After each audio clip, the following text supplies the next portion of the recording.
Hello and welcome to CBRE video training for Adobe Photoshop CS5.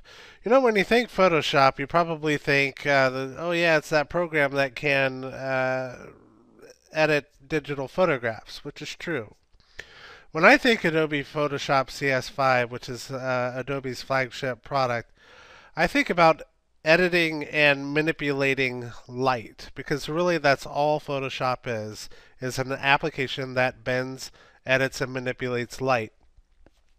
And it's used by many professions, from doctors, attorneys, to media arts and computer animation and creating textures for 3D. In fact, that's one of the reasons why I use it, not only for work, but outside of work, I use it to create textures and apply those to 3D objects.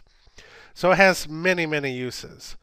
But most importantly, CS5 introduces a new workflow for the creative professional. So in previous versions, Photoshop, up until the Creative Suite, was a standalone application, but now that it's part of the suite, it's part of an important workflow. It also introduces its own unique workflow to the suite, and everything starts in Adobe Bridge.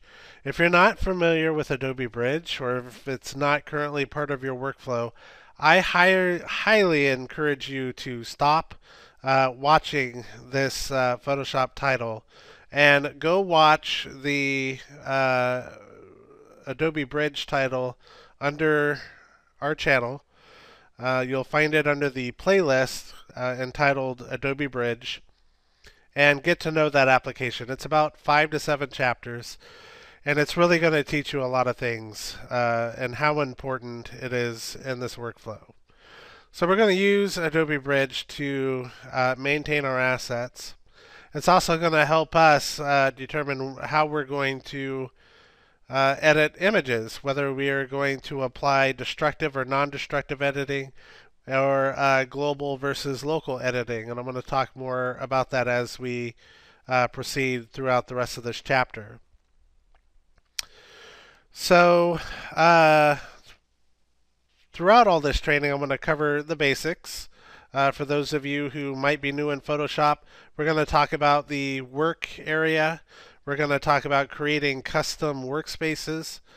We're going to go through each and every one of the tools. We're going to go through the panels, and then we're going to go through tips and tricks, and I'm going to show you how you can be the most efficient designer here within Photoshop. So it isn't really about knowing all those tips and tricks, although I'm going to show them to you. But my hope at the end of the day is that you take advantage of the new workflows that are introduced here in CS5, and that as a publisher or a designer in the professional world, I can hopefully teach you how to be most efficient at what you do.